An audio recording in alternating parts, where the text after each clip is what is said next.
Você já se perguntou como é que os europeus puderam, no século XV, entre outros feitos, chegar ao continente americano? Naquele tempo, navegar pelos oceanos apresentava muitos desafios.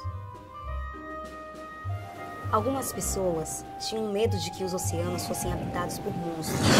Outros imaginavam que o mundo fosse plano e terminasse em um grande abismo. Apesar dessas lendas, Portugal lançou-se à exploração de outras rotas navegando pelo Oceano Atlântico. Esse empreendimento foi motivado principalmente pela tomada da cidade de Constantinopla em 1453. Sob domínio turco, os comerciantes europeus que passavam por Constantinopla eram obrigados a pagar altas taxas.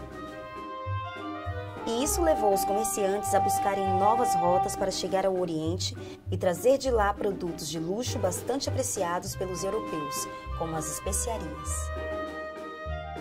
Somente em 1498, esse problema foi solucionado, quando a frota portuguesa de Vasco da Gama provou ser possível chegar às Índias, contornando a África, pelos oceanos Atlântico e Índico. Uma aliança entre a burguesia mercantil e as monarquias da época possibilitou o financiamento desse empreendimento marítimo que ficou conhecido posteriormente como o período das grandes navegações. Além de Portugal, Espanha, Inglaterra, França e Holanda também exploraram novas rotas pelo mar. Mas como esses navegantes conseguiram chegar tão longe sem as tecnologias que hoje conhecemos? Os europeus desenvolveram embarcações maiores, mais rápidas e com maior autonomia de navegação. A caravela, uma das marcas das grandes navegações dos séculos XV e XVI, foi desenvolvida pelos portugueses. Ela media cerca de 30 metros de comprimento. Tinham de 2 a 4 mastros e suas velas triangulares eram chamadas de latinas. Essas velas permitiam que as caravelas usassem o vento a seu favor. Você sabe que uma embarcação à vela precisa se manter sempre em um ângulo de cerca de 45 graus em relação ao vento contrário? Esse tipo de técnica se chama navegação à bolina.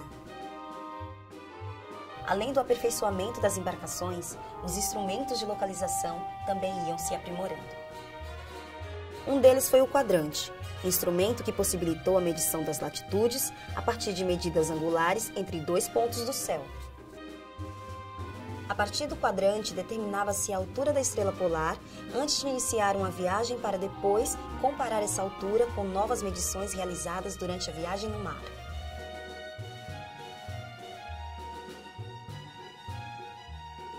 A diferença dada em graus entre as medições indicava a distância que se havia percorrido latitudinalmente. Essas medidas contribuíram para a criação de novos mapas mais precisos.